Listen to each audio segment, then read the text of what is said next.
then we found out in the value analysis that, well, people that were just sitting like with crossed arms like this, and they were looking angry at me, and I was asking them, what happened? What is it? And they said, here in the lower part, in the trimming part, this is our most important component.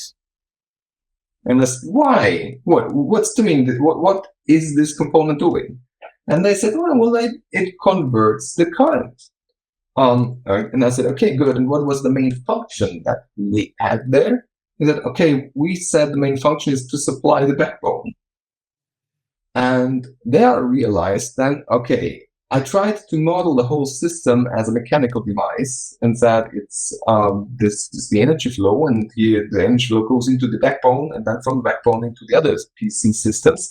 But this is not what we should model, because it's not the main function to supply the backbone. The main function is to convert the current from one level to another.